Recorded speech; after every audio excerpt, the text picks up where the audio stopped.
The cargo freighter Nomad's Rest drifted through the outer reach like a ghost, its hull scarred by decades of hard use. Captain Marcus Chen had seen enough of the galaxy's dark corners to know when something was wrong. The distress beacon pulsing from the abandoned Krell station shouldn't have existed. The Krell had been extinct for 2 centuries.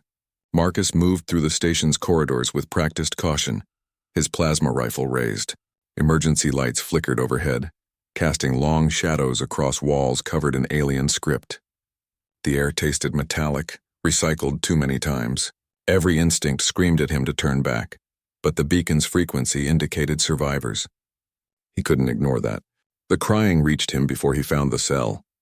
It was a sound that transcended species, raw, broken, the kind of weeping that came from a soul that had given up. Marcus followed it through a maze of detention blocks until he stood before a reinforced door. Through the observation window he saw her. She huddled in the corner of the bare cell, violet skin glowing faintly in the dim light. Her body was emaciated, covered in bruises and scars that told stories Marcus didn't want to imagine. They'd taken everything from her, clothes, dignity, hope. She wrapped her arms around herself, trembling as tears traced paths down her hollow cheeks. Marcus's jaw clenched. He'd seen war. He'd seen cruelty. But this triggered something primal in him, something that made his blood boil despite a decade of trying to stay detached from the galaxy's horrors.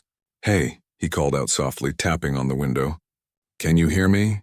The alien girl's head snapped up, eyes wide with terror.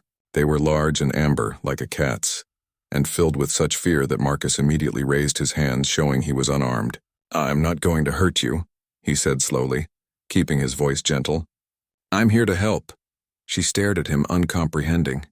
Her lips moved, forming words in a language his translator couldn't decode. Whatever she was, her species wasn't in the standard database. Marcus examined the door's control panel. Military-grade Krell technology, but old. He'd cracked worse.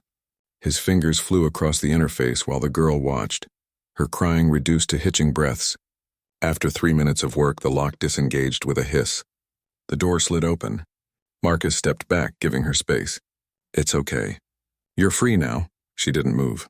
Her eyes darted between him and the open doorway as if unable to process what was happening. How long had she been here? Months? Years? Marcus shrugged off his jacket and held it out. "Here, take this." When she didn't react, he moved slowly, placing the jacket on the floor halfway between them before retreating. The girl stared at the garment for a long moment, then crawled forward on trembling limbs. Her fingers touched the fabric tentatively, as though it might disappear. Then she grabbed it and wrapped it around herself, a sob escaping her throat. "That's it," Marcus encouraged. "You're doing great. Can you walk?" She tried to stand but collapsed immediately. Malnutrition, probably. Marcus approached carefully, telegraphing every movement. When he reached down to help her up, she flinched violently. "Easy," he murmured. "I've got you." This time she let him lift her. She weighed almost nothing, her body fragile in his arms. Marcus felt rage building in his chest again. Rage at whoever had done this, at the systems that allowed it, at a galaxy that could be so casually cruel.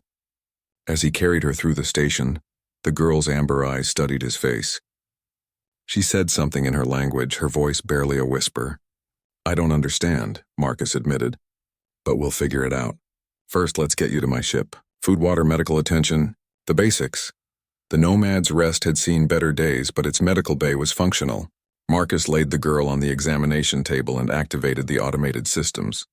As scanners hummed to life, he pulled up supply rations and water. She devoured the nutrition bar he offered with desperate hunger, then drank so fast he had to slow her down. Not too much at once. "You'll make yourself sick." The medical scan results made Marcus's expression darken, fractured bones that had healed wrong, evidence of systematic torture, cellular degradation from prolonged starvation. The computer estimated she'd been imprisoned for at least 18 months. 18 months, alone, afraid, hopeless. "What's your name?" Marcus asked, knowing she couldn't answer but needing to treat her like a person, not a victim. She looked at him with those haunting amber eyes and placed a hand over her chest. "Lyra," she said, the word clear despite her alien accent. "Lyra," Marcus repeated, offering a small smile. "I'm Marcus. You're safe now. I promise you that." For the first time since he'd found her, something shifted in Lyra's expression. Not quite hope. Hope was too far beyond her reach. but perhaps the absence of absolute despair. She curled up on the medical bed, still clutching his jacket, and closed her eyes. Marcus stood guard as she slept, his mind already working through the logistics. He'd need to contact the Interspecies Protection Agency, find her homeworld, discover who was responsible for this atrocity. But those were problems for tomorrow. Tonight he'd done what humans did best when confronted with suffering. He'd given a damn. He'd seen someone in pain and decided that wasn't acceptable. It didn't matter that she was alien, that helping her might complicate his life, that the smart play was to walk away. That was the thing about humanity that the rest of the galaxy never quite understood. Humans had this infuriating tendency to care about things that didn't benefit them. They'd burn their own world to ash fighting each other, yet cross the stars to save a single stranger.